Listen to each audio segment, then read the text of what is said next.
అపనమ్మకం కలగకూడదు. తర్వాత దేవుని పరిచర్య. గుర్తుపెట్టుకోండి, బాప్తిస్మం అనేది నమ్మి బాప్తిస్మం తీసుకోవాలి. అది ప్రత్యుత్తరం. రండి మరొక మాట చదవండి. అపోస్తల కార్యములు 8:36. అపోస్తల కార్యములు 8:36.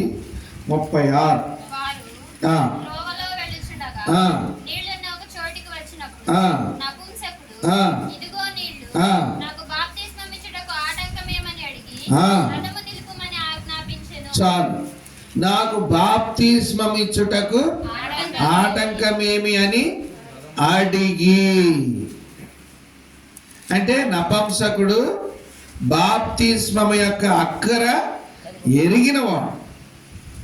మొదట నమ్మకము కలిగింది, ఆ తర్వాత ఇక వెనుకాడట్లేదు. ఆలస్యం చేయకుండా ఇగో నీళ్లు నాకేమి బాప్తిస్మమి బాప్తిస్మమి. కనుక బాప్తిస్మం అనేది చెప్పానుగా, పెళ్ళికో లేకపోతే మా నాన్న అటు ఇటుకుంటాడు, నేను తీసుకోవటం చూసిపోతాడంట, తొందరగా అట్లాగా తీసుకో బాబు. బాప్తిస్మం యొక్క అక్కరను ఎరిగి ఉంటేనే తీసుకోవాలి. ఎవరో తొందర పెట్టారు. మేము కేతనకొండలో సేవ చేసే కాడ అక్కడ ఇబ్రహీంపట్నంలో మీటింగ్స్ పెట్టారు. 7th డే వాళ్ళు 10 రోజులు 8 రోజుల మీటింగులు పెట్టారు. ఈ 10 రోజులు జనాల్ని లారీలు, టాటర్లు, వ్యానులు, ఆటోలు పెట్టి తోలారు. మన ఊరు నుంచి కూడా పోయారు. అంటే మన ఊరు అంటే ఏడు కాదులే, నేను సేవ చేసే కాదు. ఇంకా ట్రాక్టర్లు లారీలు జనం పోతున్నారు. పోయాక ఆఖరి రోజున ఏమన్నారంటే, బాప్టిజం తీసుకున్న వాళ్ళకి బిల్డింగ్ కట్టిస్తారంట అని చెప్పి.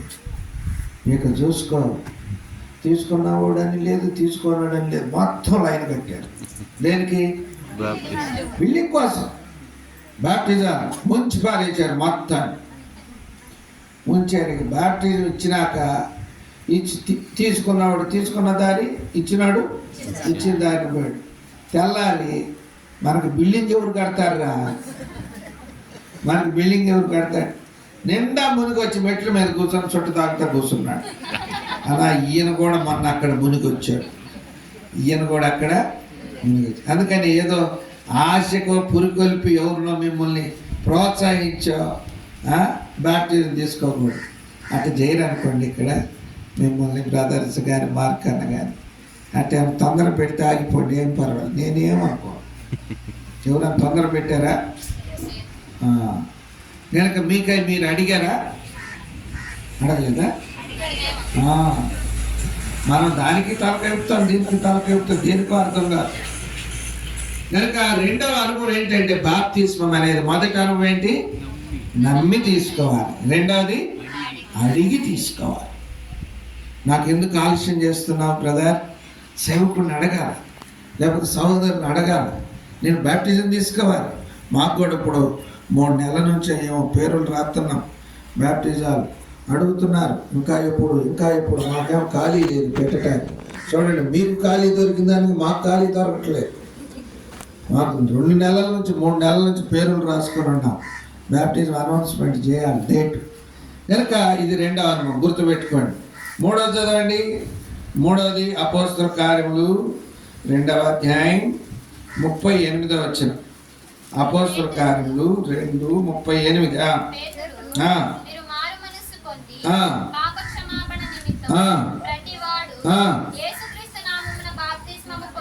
యేసుక్రీస్తు నామమున బాప్తిస్మము పొందుడి.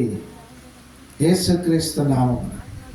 కనుక మనము ప్రభు అయిన యేసుక్రీస్తు నామమున బాప్తిస్మము, వేరొక నామమున బాప్తిస్మము చెల్లదు. ఎందుకు చెప్తున్నాయంటే కొంతమంది యెహోవా సాక్షులు అని వచ్చారు. యెహోవా సాక్షులు తర్వాత రకరకాలైనటువంటి వాళ్ళు, సెవెంత్ డే అడ్వెంటిస్ట్ వాళ్ళు ఉన్నారు. కనుక రకరకాల డినామినేషన్లు మనం అవన్నీ చెప్పుకోం. కానీ ఏ నామమున బాప్తిసం తీసుకోవాలి? మనం యేసుక్రీస్తు నామమున బాప్తిసం తీసుకోవాలి. కనుక మేమిచ్చే బాప్తిస్మము అదే యేసుక్రీస్తు నామమున మీకు ఇస్తున్నా. రండి, గుర్తుపెట్టుకోండి. ఇవి మీరు గుర్తుంచుకోవాల్సిన విషయాలు. తర్వాత చదవండి 4వది అపోస్తల కార్యములు 18:8 అపోస్తల కార్యములు 18:8.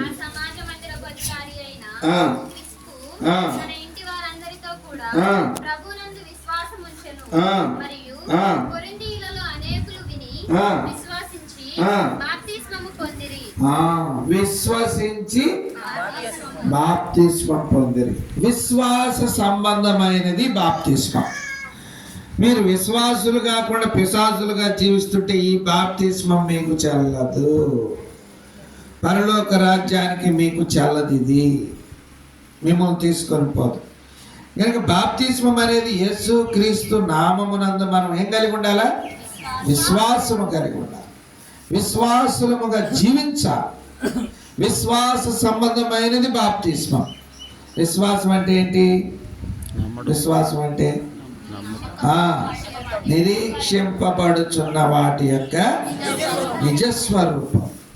అంటే లేనిది ఉన్నదనుటకు రుజువున్నాయి, ఉన్నది లేదు అనుటకు రుజువు, లేనిది ఉన్నదనుటకు రుజువు అన్నమాట.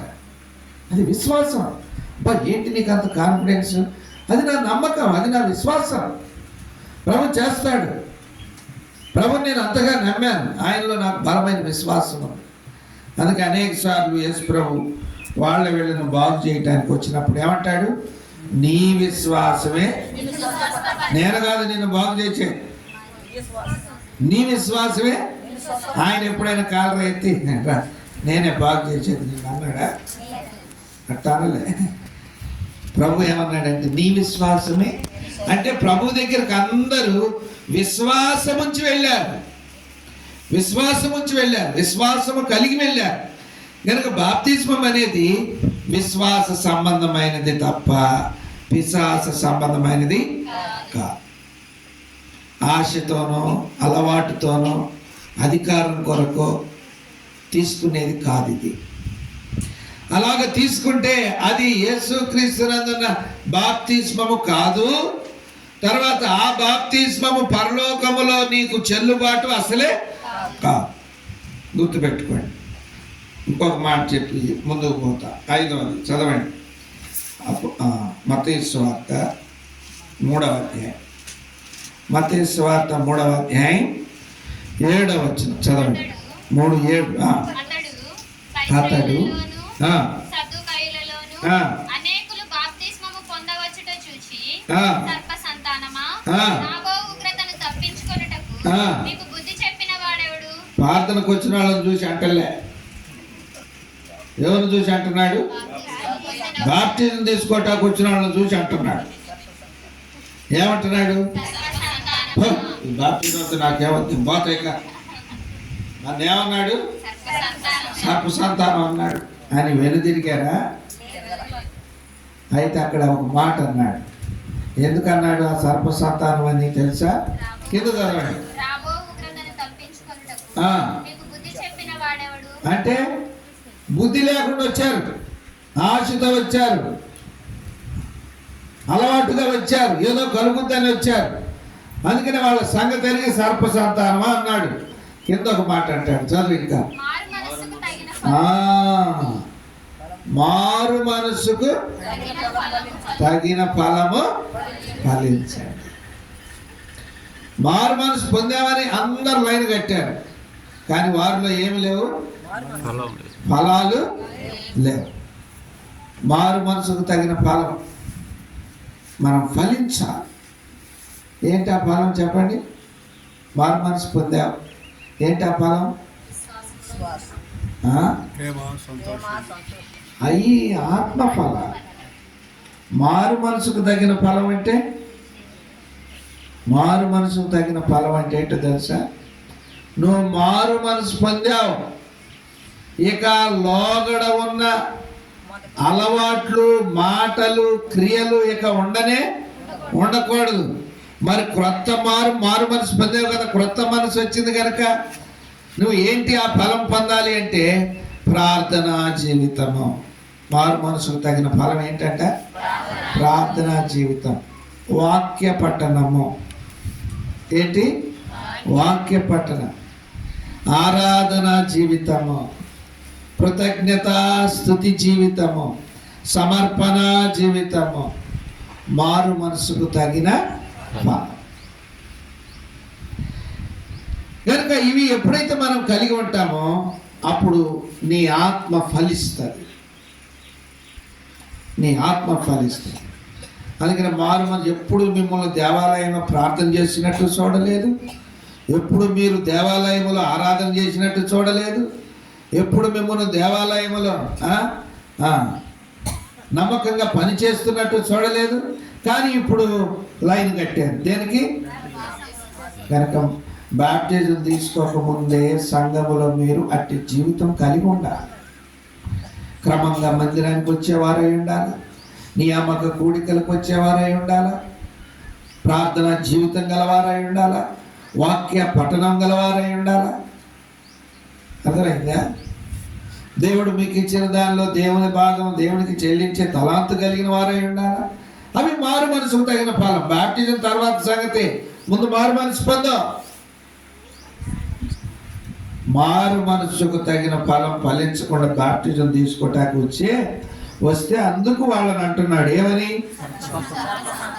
సర్ప సంతానం. అందుకని మీరు మీ తండ్రి యగు అపవాది సంబంధులు అంటారు. మీరు మీ తండ్రి యొక్క అపవాది సంబంధం. కనుక మారు మనసు పొంది మారు మనసుకు తగిన ఫలము మనం ఫలించే వారము ఉండాలి. అట్టి జీవితం గలవారమై బాప్తిస్మం తీసుకోవాలి. జ్ఞాపకం పెట్టుకోండి. రండి ఇప్పుడు బాప్తిస్మమును గూర్చిన సత్యాలు బైబిల్ గ్రంథములో చదవండి, చదువుకుంటా. బాప్తిస్మము ఎన్ని రకాలు? యోహాను సువార్త, మత్తయి సువార్త 3వ అధ్యాయం 6వ వచనం చదవండి. ఇప్పుడు మరల మత్తయి సువార్త 3:6. ఒప్పుకొనుచు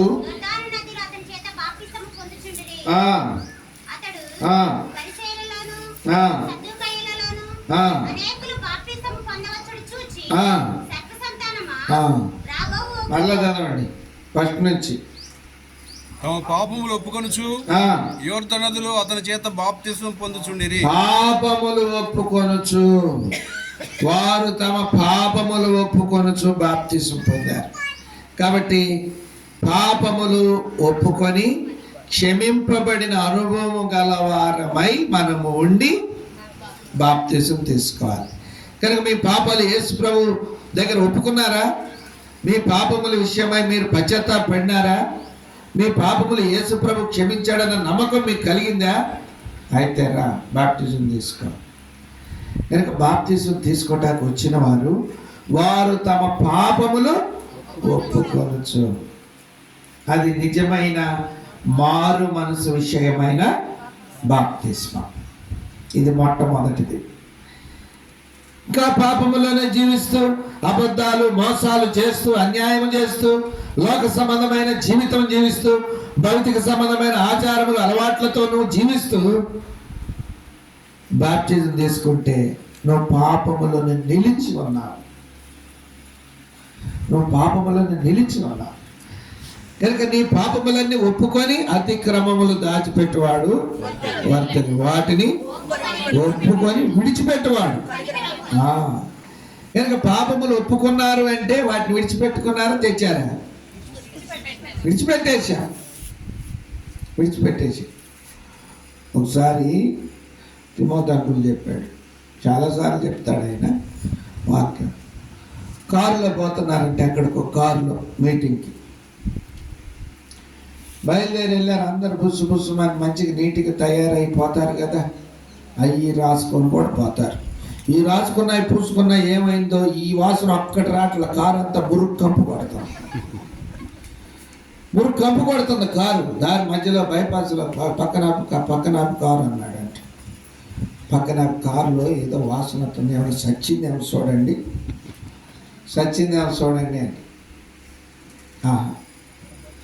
ఏందా అప్పుడు అన్నాడు, మీరు అట్ట చూడటం కాదు, మీరు అంతా దిగండి, ముందు దిగి చూడండి, దిగి చూడండి. వాళ్ళు దిగి నాకు వాసన తగ్గిందంట, వాసన తగ్గి. అప్పుడు అంకుల్ కాళ్ళ లెక్క చూసి, అరే నీ కాళ్ళు ఏంటి, నీ షూయుడు, నీ షూయుడు, ఆ సాక్సులు వారం రోజులు నువ్వు చేసుకుంటున్నాడు, ఆ షూయడం కానీ గొప్పమని వాసన బయట కూడా వస్తానే ఉంది. తీరాలి ఏంది ఆ సాక్షులు వాసన, సాక్షులు ఇచ్చి అని చెప్తే ఆయన సాక్షులు ఎడవట కారు వెనక్కపోయి సాక్షులు ఇడిచేసి మళ్ళీ వచ్చి కారు ఎక్కాడు. కారు ఎక్కాడా, ఇడిచేవరా, ఇడిచాను అనుకోండి, ఇడిచాను అప్పానికి కారు మళ్ళీ కిలోమీటర్ పోయాక ఎక్కువైందంట. ఏసీ అంతా పోయింది, ఇల్లు పూసుకున్న చెంట్లు వాసన పోయింది, ఈ కంపు ఎక్కువైంది. మళ్ళీ నాకు కారు ఎరా నువ్వు సాక్షులు ఇడిచావా, ఇడిచాను అంకుల్ అని చెప్పులు ఇడిచి బూట్లు ఇడిచి చూపించి బూట్లకేమో సాక్షులు ఈగండి అవి కింద అప్పుడే కంపు కొట్టినాయి అనుకుంటే ఇంకా కొంచెం పైకి తెచ్చాడు, ఇంకెంత కంపు. అర్థమైందా? ఇడిచిపెట్టామంటే అట్ట ఉండబాకండి, కాళ్ళకి ఇడిచి జేబులో పెట్టుకున్నట్టు. వారు తమ పాపములు ఒప్పుకున్నాము అంటే ఏంటి సంగతి, విడిచిపెట్ట, అప్పుడే మీకు బాప్తిసం పని చేస్తారు. అలాగే మీరు బాప్తిజం తీసుకోవాలి. ఇది మొట్టమొదటిది. రెండోది చదువుకుంటాను చూడండి. రెండోది లూకాసు వార్త 12, లూకాసు వార్త 12:50 చదవండి.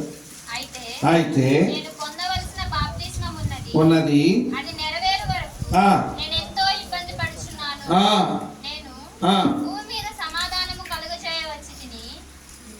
వచ్చినని మీరు తలంచుతున్నారా? కాదు, వేదమనే కలుగజేయవచ్చునని మీతో చెప్పుచున్నాను.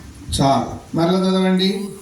అయితే నేను పొందవలసిన బాప్తిస్మం ఉన్నది, అయితే నేను పొందవలసిన బాప్తిస్మం ఉన్నది, అది నెరవేరే వరకు నేను ఎంత ఇబ్బంది పడుచున్నాను. అదేం బాప్టిజం తీసుకున్నాడు కదా ఆల్రెడీ, బాప్టిజం మళ్ళీ బాప్టిజం అంటాడు ఏంటి? నేను పొందవలసిన బాప్టిజం అంటాడు. ఇది పాపములు మొదట తీసుకున్న బాప్టిజం ఏంటి? పాపములు ఒప్పుకొని తీసుకొనిన బాప్తిస్మం. ఇది నీళ్లతో ఇచ్చే బాప్తిస్మం.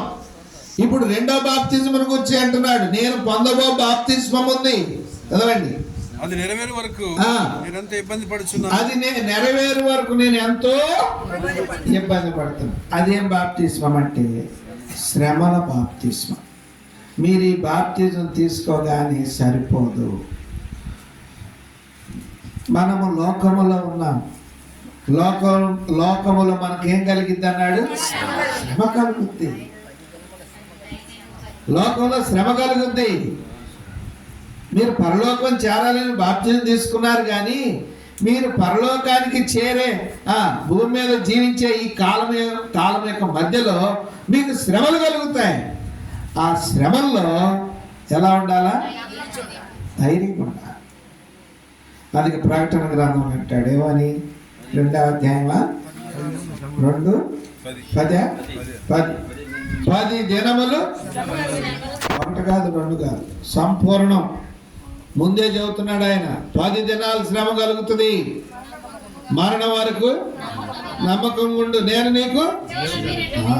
కొంతమంది అంటారు బాప్టిజం తీసుకుని నీకెందుకు, తీసుకోగానే నేరుగా పోతాం, దాడికి పోయేదే. తప్పుడు పోతుంది. బాప్టిజం తీసుకున్నంత మాత్రాన నువ్వు పోవు. నీకు భూమి మీద ఏమున్నాయి? శ్రమలు ఉన్నాయి, ఇరుకులు ఇబ్బందులు కలుగుతాయి, శోధనలు కలుగుతాయి, రకరకాలైన పరిస్థితులు ఉంటాయి. నీ ఇంటిలోనే నీకు శ్రమలు ఉంటాయి. వాటిలో నువ్వు నిలకడకుండా, అందుకే ప్రభు అంటున్నాడు, దానిని పొందే వరకు నేను ఎంతో ఇబ్బంది పడుతున్నా. కనుక శ్రమల బాప్తిస్మం. కనుక ఏ శ్రమ వచ్చినా, ఏ ఇరుకు వచ్చినా, అందుకే మిమ్మల్ని లేపు సంఘం ముందు అడుగుతాం. ఇప్పుడు ఎన్ని పరిస్థితులు వచ్చినా ఎన్ని శ్రమలు వచ్చినా మీరు ప్రభు కొరకు నిలబడతారా పారిపోతారంటే ఏం చెప్పాలా? అవసరమైతే ఉంటాం, లేకపోతే అటుపోయి వస్తాము. అట్ట కుదరదు, అట్ట కుదరదు. కనుక నిలబడాలి. ఇది రెండో రకం. మొదటి రకం తేలికే. మా బాప్టిజం తీసుకోవాలంటే పాపాలు ఒప్పుకోవాలి, పాపాలు ఒప్పుకొని బాప్టిజం తీసుకుంది రా అంటే తలుపు సాటుకుపోయి తండ్రి ప్రభు నాయన తండ్రి ప్రభు నేను ఒప్పేసుకున్నా, ఇది ఇచ్చేయాలా నాకు? ఇది తేలికే. ఏడ్చినా ఏడవకపోయినా మీకు ఇస్తాం బాప్తిజం. తర్వాత ఉంది బాప్తిజం. ఏంటది? శ్రమ బాప్తిజం. అది కష్టం. కనుక ముందే చెప్తున్నా, ఎన్ని శ్రమలు వచ్చినా నిత్యత్వం చేరాలి, బహుమానం పొందాలంటే మనము శ్రమల్లో బలముగా ఉండాలి. ఇది రెండవది. దానిని తీర్పు లేక శ్రమలు లేక సిలువ బాప్తిస్మం అని కూడా అన్నారు. ఇక చెప్తా చూడండి. మూడవది ప్రాముఖ్యమైనది, ముగిసి ఇప్పటికే 1 గంట అయిపోయింది. మూడోది చూడండి. 1 కొరింథీ 12వ అధ్యాయం 1 కొరింథీ 12 13వ వచనం.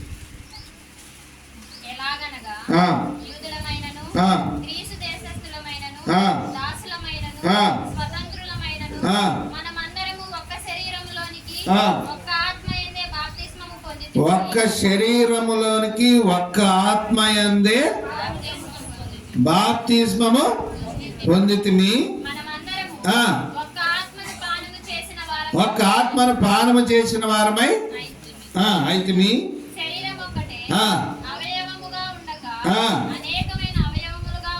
ఉన్నది చాలు. మనమందరము ఒక్క ఆత్మయందే బాప్తిస్మం. అర్థమైందా? ఇది మూడవది. ఇది ఏ బాప్తిస్మము? ఐక్యతను చూపిస్తుంది. చదవండి, మరలా చదవండి. ఎలాగనగా యూదులమైనను గ్రీసు దేశస్థులమైనను దాసులమైనను. ఐక్యత అంటే అది.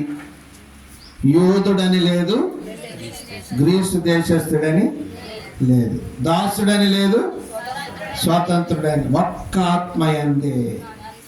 మనము ఒకే శరీరము, అవయవాలము వేరు వేరు. చెయ్యి వేరు, కాలు వేరు, ముక్కు వేరు, కన్ను వేరు, చెవు వేరు. అవయవాలు వేరే కానీ ఎన్ని శరీరం అంతా అతకబడి ఉన్నాయి? ఏ శిరస్సు? ఒక్క శిరస్సునందే అతకబడి ఉన్నాయి. కనుక ఇది చాలా ప్రాముఖ్యం అన్నమాట. చివరి దినాల్లో ఐక్యత బాప్తిస్మము తీసుకోకపోతే పరలోకం చాలు. మా కులస్తులే, మేమంతా ఒకటే, మా బజారుళ్ళే, మా ఇంటి పేరటోళ్ళే, ఏరటోళ్ళే, మనమంతా ఒకటే. అందరిని చేర్చుకోవాలి, అందరితో ఐక్యత కలిగి ఉండాలి, అందరితో కలిసిమెలిసి ఉండాలి, అందరితో ఏకభావముగా ఉండాలి.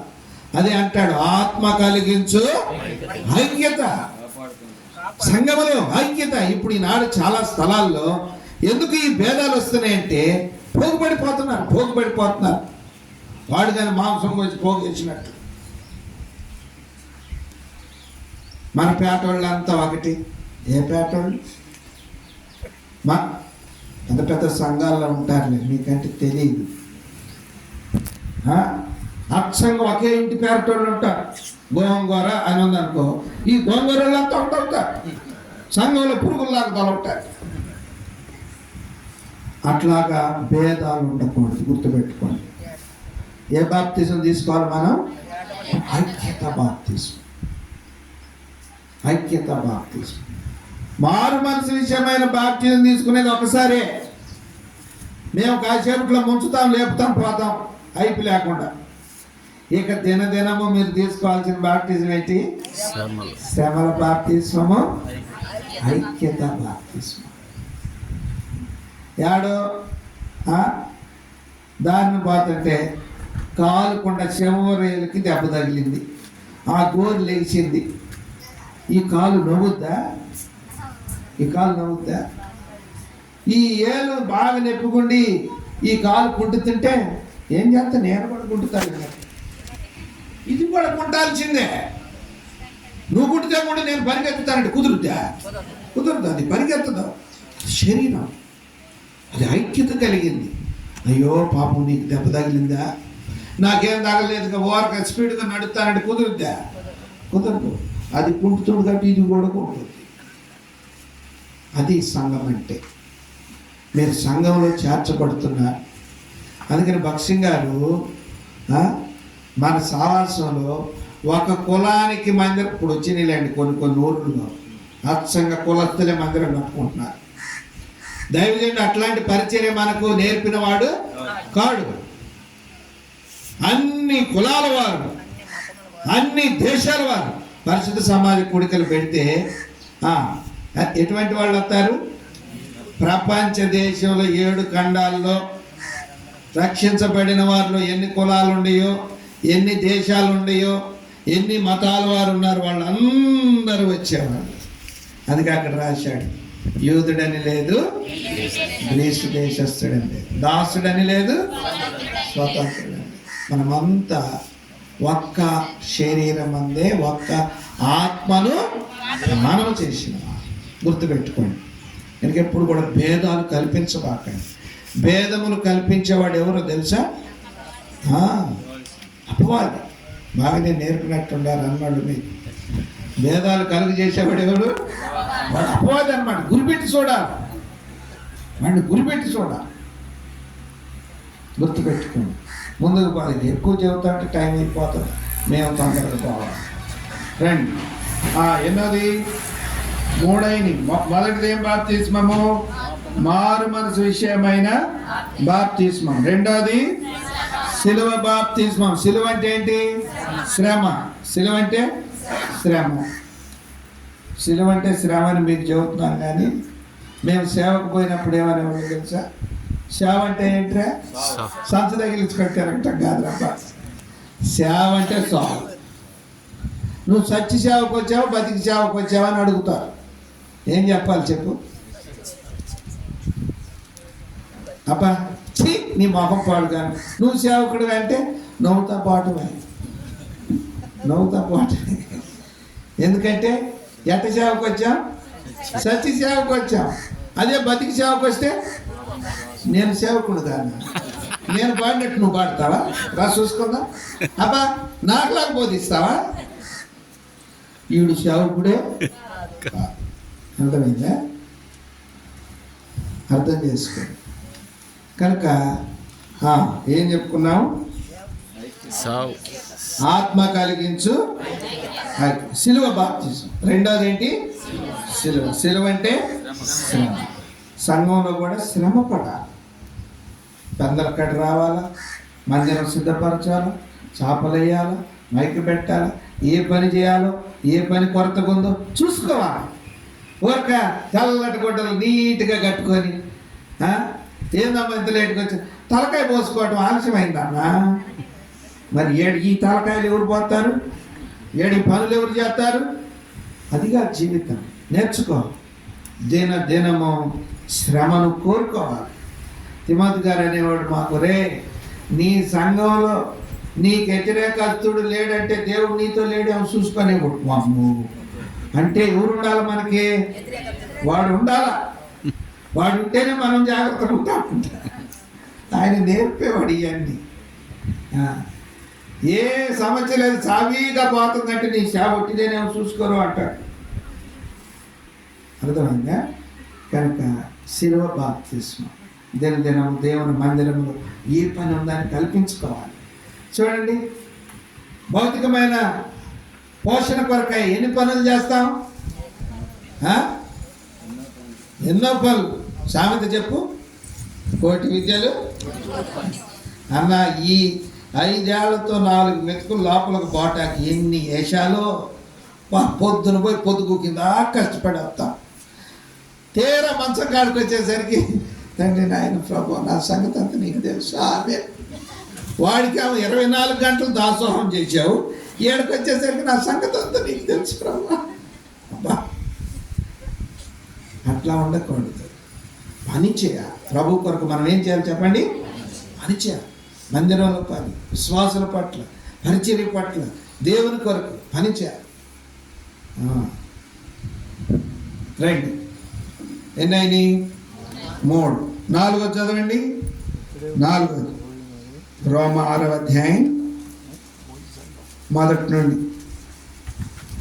అలాగనే ఏమందుము, కృప విస్తరింపవలెనని పాపమందు నిలిచియుందుమా అట్లా అనరాదు. పాపము విషయమై చనిపోయిన మనము ఇక మీదట ఎలాగు దానిలో జీవించెదము. క్రీస్తు యేసులోనికి బాప్తిస్మము పొందిన మనమందరము ఆయన మరణములోనికి బాప్తిస్మము పొందితిరని మీరు ఎరుగరా? బాప్తిస్మం అంటే ఆయన మరణములోనికి బాప్తిస్మం పొందుతున్నాం. మరణించినోడు కనపడతాడా? కనపడ్డా? మరణించినోడు కనపడరా? వామ్మో, కనపడకపోతే పెద్ద కేసు అవుతుంది.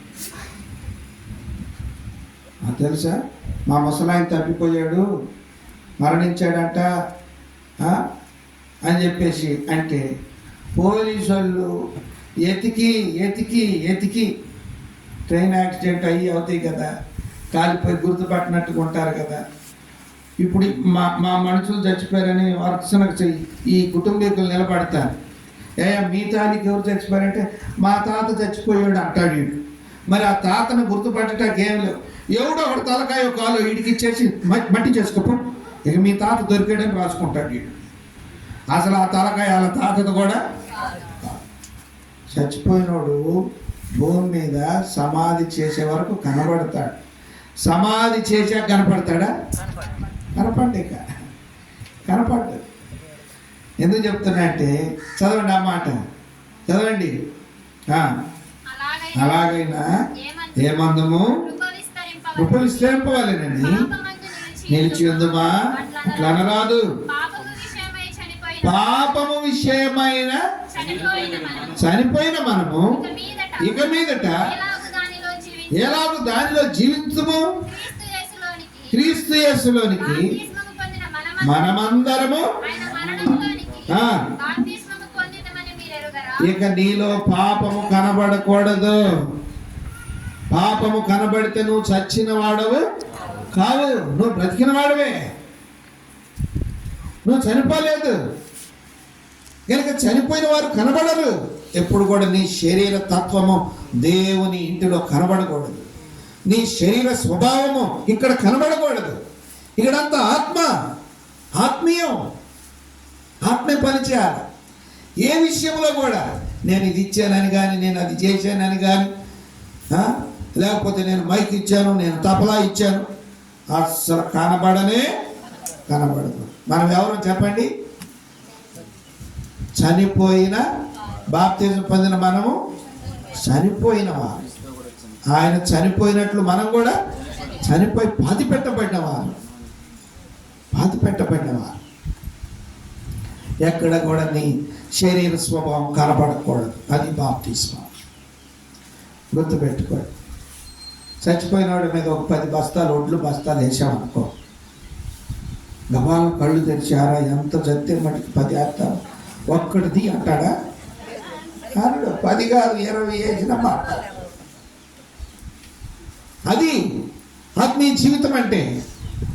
ప్రభు కొరకు కొంతమంది కొన్ని విషయాలు తొందర పెడతా ఉంటారు. నువ్వు మాట్లాడమే, నీకు అసలు స్వీయం ఎత్తునుందా? ఈ మాట ఎప్పుడైతే అనగానే మనకు రాసం వచ్చేస్తుంది. ఈసారి అనమని నేను చూస్తాను. మనం చచ్చిపోయిన వాడు ఎంత తొందర పెట్టినా మనం మాట్లాడేది లేదో, వాడు ఎంత ఉరుకులు పెట్టినా నోరు జారేది. ఎందుకు? మనం ఎవరు? చనిపోయినా. చదవండి కిందికి.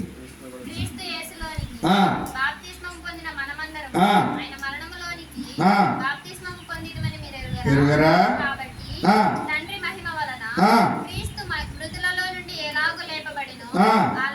అలాగే పొందిన వారమై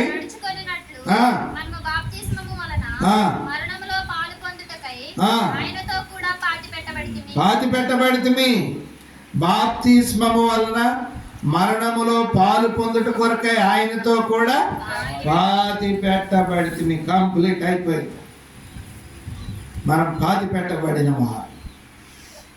ఎవరైనా నిన్ను సచ్చినవాడా అన్నారనుకో, అబ్బా నీకెంత తెలుసాక నేను చచ్చిపోయానండి, మమ్మే నన్ను నమ్మదు, నీకెంత తెలుసా అన్నా? అట్టగా మనం చచ్చాక మనం బతికినాడు, నన్ను అంటావా? నన్ను సచ్చినోడు అంటావా? అంటే నువ్వు బతికినాడువా? రా చూద్దాం. అట్లా పోకూడదు. మనం చనిపోయిన వారు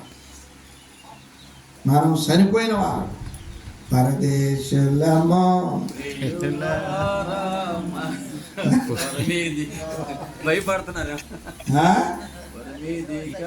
కనుక ఆత్మీయ జీవితంలో, శరీర విషయంలో, లోకములో మనం చనిపోయాం.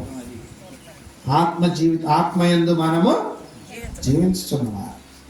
ప్రభువే మనలో పని చేస్తున్నాడు, ప్రభువే నడిపిస్తున్నాడు, ప్రభువే చూసుకుంటున్నాడు. కనుక ఆ రీతిగా ప్రభు నందు మనము స్థిరులము ఉండాలి. ఎక్కడ కూడా కనబడబాకు, హెచ్చించుకోబాకు. నేను కనబడాలి అని కనబరుచుకోబాకు. అప్పుడే నీ బాప్తిస్మము నీకు విలువనిస్తుంది. నీ బాప్తిస్మము నీకు నిత్యత్వానికి చేరుస్తుంది నిన్ను. రండి ఒక మాట చెప్పి ముగించుకుంటా. ఎన్నైనా 4 విశ్వాసులు ఇందులో పాల్గొంటారు. క్రీస్తు మరణములోనికి మనము పాతి పెట్టబడితిమి అంటే విశ్వాస సంబంధం, నిజమైన విశ్వాసులు అట్టి అనుభవంలో ఉంటారు. చివరికి 5వ చెప్పి ముగిస్తా. చూడండి, దేవుని యొక్క వాక్యంలో చదువుకుంటాను. చూడండి, కొలస్సీ 2వ అధ్యాయం 12వ వచనం. కొలస్సీ 2:12.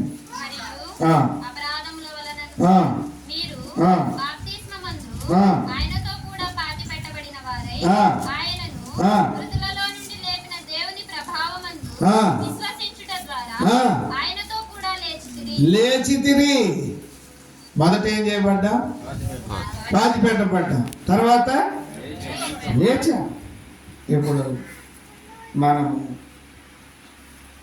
బ్రతికిన వారమా చనిపోయిన వారమా చెప్పండి? చనిపోయిన వారమా? అది కాదు, మనం బ్రతికిన వారమా చనిపోయిన వారం అంటే చెప్పలేండి సరిగ్గా. చనిపోయిన వారమా? Correct answer. చనిపోయి బ్రతికిన వాడాను. నేను బతికినోడు అంటే బతికినోడు అనుకోండు. ఇక నువ్వు సచ్చేది లేదంటే నీకు మారు మనసు కలిగేది లేదు. నేను మారు మనసు పొందాను, పాపక్షమాపణ పొందాను, బాప్తిజం తీసుకున్నాను. మరి ఇప్పుడు నువ్వెవరివి? బతికినోడివా సచ్చినోడివా? నేను చనిపోయి అందుకే పౌలు ఏమన్నాడు? నా మట్టుకైతే బ్రతుకుట క్రీస్తే, చావైతేనే లాభం. కనుక మనం ఆత్మీయ జీవితంలో ఇప్పుడు పునరుత్థానమునందు తిరిగి లేపబడిన వారు, రిడరెక్షన్ చెందాం, పునరుత్థానం చెందాం, నూతనమైనటువంటి వారు, నూతన స్వభావం, నూతన మాటలు, నూతనమైన క్రియలు మన యందు కనపడాలి.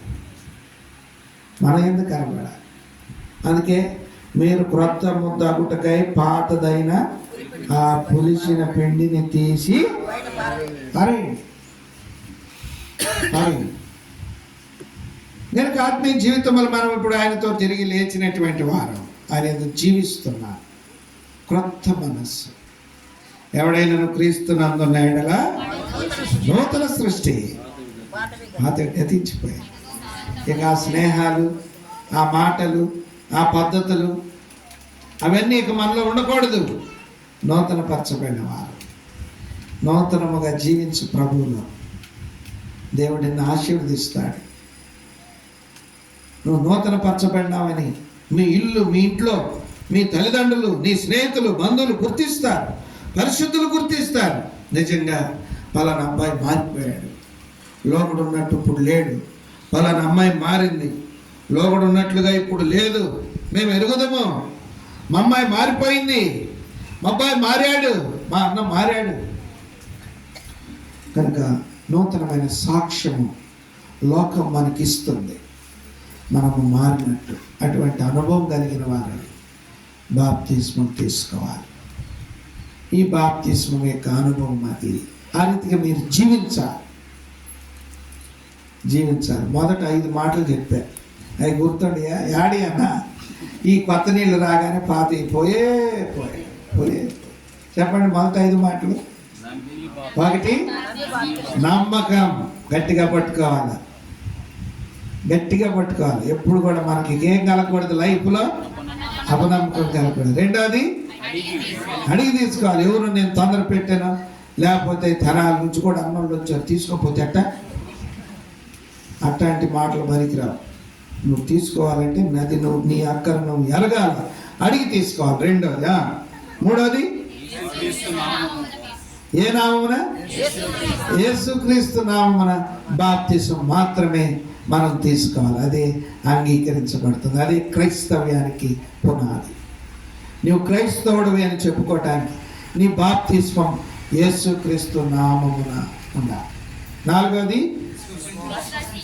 విశ్వాస సంబంధివై బాప్తిజం తీసుకోవాలి. విశ్వాసము కలిగి. తర్వాత మారు మనసుకు తగిన ఫలం. అందుకే ముందు మిమ్మల్ని ఒక ప్రశ్న వేసాయి. ఏం ప్రశ్న? బాప్తిస్మం ఎవరికి? నీతిమంతులకా అనీతిమంతులకా? నీతిమంతులకి.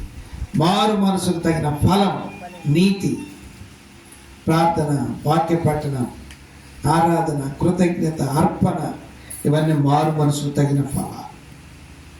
అర్థమైందా? నా చిన్నప్పుడు మా సేవకుడికి ఆదివారం మా అమ్మ ఇంట్లో కూరండి కూడా ఓన్లీ ఒక్కోసారి ఒక్క కూర గిన్నె వరకు కూర వేసి గిన్నె తీసుకెళ్ళి అనకిచ్చిపోయిన కూరాన్ని తీసుకెళ్ళేవాడిని.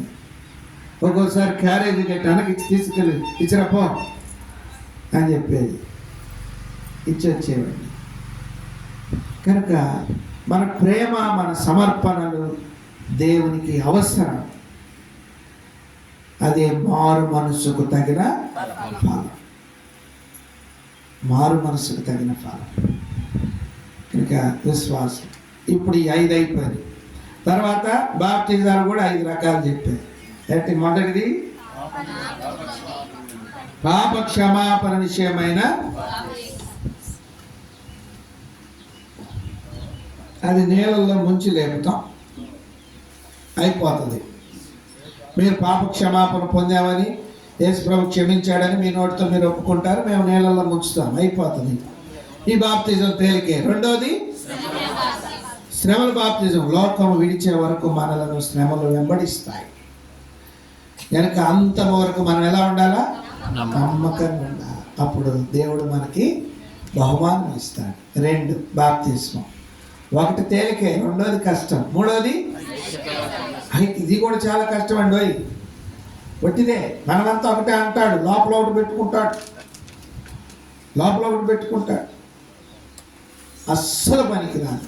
మన ప్రభు లోపల తెలుసు, బయట తెలుసు. ఆయనకు 2 కనపడిపోతాయి. మనం చూస్తే కలిపేసింది అన్న ఎవరు లేరు అని వెనక్కి వెళ్ళిపోతాం. ఆయన కట్టలేదు, తలుపు లోపల కూడా కనపడిపోద్ది. ఆయన తెలుసా మీకు? ఆరోగ్యమని భూత వైద్యుడు మన సావాసం సేవకు వచ్చాడు. ఆరోగ్యం. ఆయన ఒకసారి నేను మున్నంగిలో ఉండగా పిలిపించి ఆయన సాక్ష్యం చెప్పాడు. అయిపోయాక జనం ఇంటికి పోవాలంటే భయపడుతున్నాడు. ఆయన 12 దాకా చెప్పాడు. చెప్పి ఇప్పుడు పోవాలంటే భయపడతాడు. అందరికి నాకు కూడా తోడు రండి అంటున్నా. ఓ నాయన 1-2 కంటే పంపుతాయి. ఇప్పుడు సహోదరులు 10 మంది ఉంటారనుకో, 10 మందికి పోతారు. అందరికి ఆడిపోతారు. అప్పుడు నేను అడిగాను, ఆయన సాక్ష్యంలో చెప్పాడు, కాదు నీకు 10 మీటర్ల 10 అడుగులు లోతులోది కూడా ఎట్ట కనపడింది నీకు అన్నాడు. అది నీకు చెప్పకూడదు. 2 ఆకులు పసరు ఉంది, ఆ 2 ఆకులు కలిపి పసరు పిండి, ఆ పసరు ఆకులు వదిలేసి ఆ పసరు ఇటు రాసుకుంటాడంట. ఇటు రాసుకోగానే 10 అడుగుల లోతులో ఏముందో కనపడుద్దంట. ఎందుకు చెప్పాను ఇది నేను?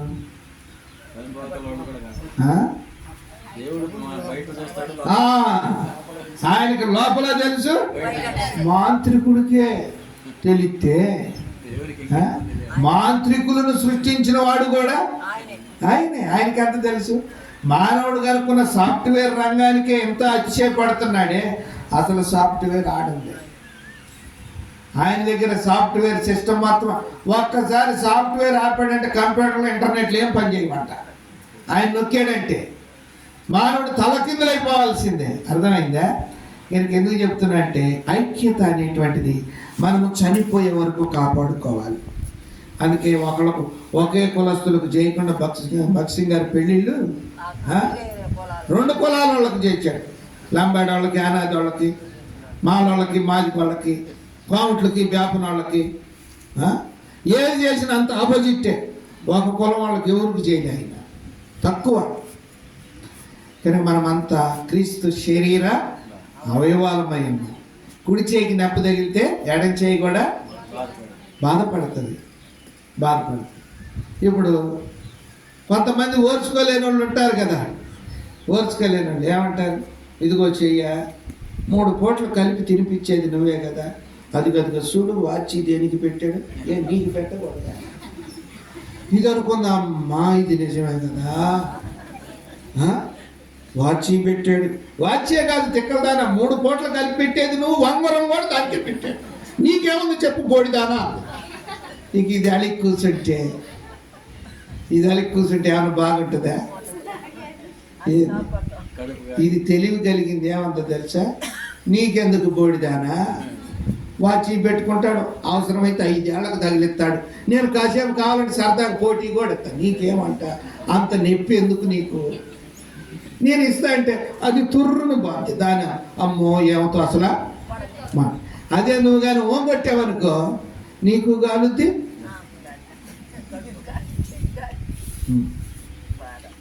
ఈ కళ్ళు 2 కాళ్ళ మీద వాదన పెట్టుకున్నాయి.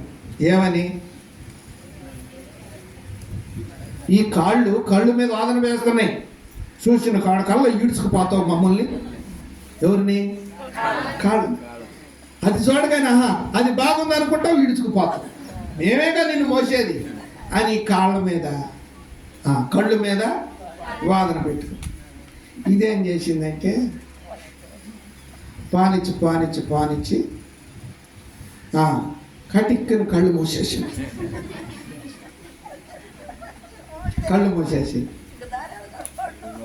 ఈ కాలు బ్రేక్ అయిపోయింది. ఎందుకు ఆగిపోయాడు? ఎటని నడిచాయని నాకు కనపడలే. నేనుగా నీకు కనపడేది పొద్దుగూకులు చూస్తున్నావని అంటున్నావు కదా, ఇప్పుడు మూసుకున్నా నువ్వు. ఏందంట నీ మీద నాకు పెద్ద పెట్టు, నాకు శాద కాదు అనుకుంటున్నా. ముందు తగిలింది ఎవరికి? కన్ను బాగానే అప్పుడు తెరిచింది. రక్తం కూడా వస్తుందా? అర్థమైందా? మనం ఎప్పుడు కూడా పరిచయం చేసే వాళ్ళ మీద, పాటలు పాడే వాళ్ళ మీద కానీ, వాక్యం చెప్పే వాళ్ళ మీద కానీ వాదన చేయకూడదు. ఊడ్చే వాళ్ళ మీద, కడిగే, ఎవరు పని వాళ్ళది. అందరూ సమానమే. బహుమానం ఇచ్చేది ఎవరు? దేవుడు. కనుక అలాగూ ఆత్మ కలిగించు ఐక్యత బాప్తిస్మం మనం ఈ లోకం విడిచే వరకు దినదినం పొందుకోవాలి. తర్వాత 4వది మరణించిన ఎక్కడ నువ్వు కనపడకూడదు. ఏది చేసినా నేను చేశాను, నేను ఇచ్చాను, నా వల్ల అయింది, ఇది నేను అనేది ఉండకూడదు అస్సలు. మొన్న ఒకసారి చెప్పాను నేను, ఒక అక్క ఫ్యాన్ తీసుకొచ్చింది. నా ఫ్యాన్ పులిపేట మీద బిగించాలి. అబ్బో అంటే మందిరంలో ఏడ బిగించకూడదు, నువ్వే పీల్చుకోవాలి దాన్ని. ఎవరు? సేవకుడు. సరే ఆమె కాదంటే వద్దంటే ఆమెతో చాలా తంట అని, ఎందుకు వివాదం అని, సరేలే ముందుగా ఆల్రెడీ ఫ్యాన్ అంటే అది తీసి కొత్తది ఇది అది తీసి ఆడన్నాయి, ఈ ఫ్యాన్ వేయండి. ఆ మాట చెల్లించుకుంటుంది సంఘంలో. కొంతమంది అట్ట గడిచోళ్ళు ఉంటారు. ఈ సేవకుడు ఏం చేశాడు, ఎలక్ట్రీషియన్ కావాలి కదంటే ఆమె తెచ్చింది ఎలక్ట్రీషియన్ కూడా. అయ్యా అది పీకేసి ఏడన్నా పెట్టేసి ఇది పెట్టి ఈ లోపల ఈయన బిగుతున్నాడు కదని సేవకుడు లోపలికి పోయాడు. లోపలికి వచ్చి బయటకు రాగానే ఆయన స్విచ్ చేసాడు. ఫ్యాన్ తిరుగుతూ ఉంది, దాని మీద రంగులు తిరుగుతున్నాయి. దీనిపై ఇది రంగులుగా ఉంది ఫ్యాన్, ఒకసారి ఆపన్నాడు. 3 రెక్కల మీద పాపారావు, సుబ్బారావు, రామారావు. బా, ఏ పులిపేట మీద ఎవరు తిరుగుతున్నారు? పాపారావు, సుబ్బారావు, రామారావు. అప్పుడు సేవకుడు అడిగాడు, మేరక్క ఇట్రా, ఈ ప్యాన్ నిజంగా నువ్వే కొన్నావా చెప్పు. నేనన్నా మొట్టమొదటి జీతం రాగానే పోయి కొనుక్కొచ్చానన్నా ఈ నెలలో. నీకు బహుమానం ఏడు కావాలా ఆడ కావాలా అన్నాడు. అక్క భలే తెలివి కల్లాలి. ఏడ కావాలంట? ఆడ కావాలంటే ఏడే పోద్దేమో. ఏడే కావాలంటే అసలు పోయేది ఆడగా ఆడిపోద్ది. ఎందుకు ఇది అంత వచ్చింది అలా 2 కావాల్సిందే, 2 కావాల్సింది. అప్పుడు సేవకుడు అన్నాడు, ఇదిగో నా మాట వింటానంటే ఇంటా చెప్పానా, 2 కావాలంటే 7 పేర్లు ఉండకూడదు, 7 పేర్లు ఉండకూడదు. అప్పుడు పేర్లు ఉండకపోతే ఫ్యాన్ 7 తిరుగుతుంది కనుక 7 నీకు దేవుడు ఏమిస్తాడు? బహుమానం ఇస్తాడు, అక్కడ కూడా ఇస్తాడు. నీకు బహుమానం ఇక్కడే కావాలి, అక్కడ వద్దనుకుంటే పేర్లు ఉంచు. వద్దన్నయ్యా, అదేంటి అంటావు? అసలు బహుమానం ఆడగదా, అసలు బహుమానం ఆడగదా? ఏడా మరి ఒక బహుమానం నాకెందుకు? అబ్బా ఎట్లా ఫ్యాన్ నుంచి మొత్తం పేర్లు చెరిపోతే పోతుంది. పెయింట్తో కొడవలిక్కి తీసుకొచ్చి బర్రను గీకేసి ఇప్పుడు అన్ని గీతలు పడిపోయింది. సేవకుడు అడిగాడు, అక్క వేరక్క ఇప్పుడు ఆ ఫ్యాన్ బాగుందా, ఒప్పదీసింది ఇది బాగుందా చెప్పు. అదే బాగుంది అన్నయ్య, అదే బాగుంది, అదే బిగించాలి, అదే బిగించు. ఈ ఫ్యాన్ తీసుకెళ్ళి ఈ ఫ్యాన్ పాడుగా ఇది వద్దు, కొత్త ఫ్యాన్ కొనుక్కొస్తానని పోయింది. అర్థమైందా? ఎందుకు చెప్పాను అర్థం చేసుకోండి. ఏం చెప్పాను? కనపడకూడదు. ఏది చేసినా ఏది ఇచ్చినా నీవు కానీ నీ భర్త కానీ నీ పిల్లలు కానీ ఇది మేము ఇచ్చాం, ఇది మాది, మా వల్ల కలిగింది అనేది ఏ మాత్రమో కనపడకూడదు. అది సంఘ సత్యం. దైవజనుడు మనకు నేర్పాడు భక్సింగ్ గారు. కనుక ఆయన మరణములోనికి మనము ఏం పొందిన వారు? బాప్తిజం. ఇది 4. 5వది పునరుత్థానమందు తిరిగి లేపబడి. ఎవడైనా క్రీస్తు యేసునందున వాడు నూతన సృష్టి, నూతన బుద్ధి, నూతన ఆత్మ, నూతన స్వభావం. ఇక పోకిరి మాటలు, కలబొల్లి కబుర్లు, సరస్వక్తులు, బూతులు మన నోటమటి రాకూడదు. దైవికముగా ఉండాలి, నూతన పరచబడిన వ్యక్తి, క్రొత్తగా ఉండాలి. ఒకడు క్రొత్తగా జన్మిస్తే తప్ప వాడు ప్రవేశించు. కనుక అటువంటి అనుభవం కలిగి మీరు జీవించాలని దేవుని యొక్క కోరిక, మా ఆశ. రండి ప్రార్థన చేసుకుంటాం.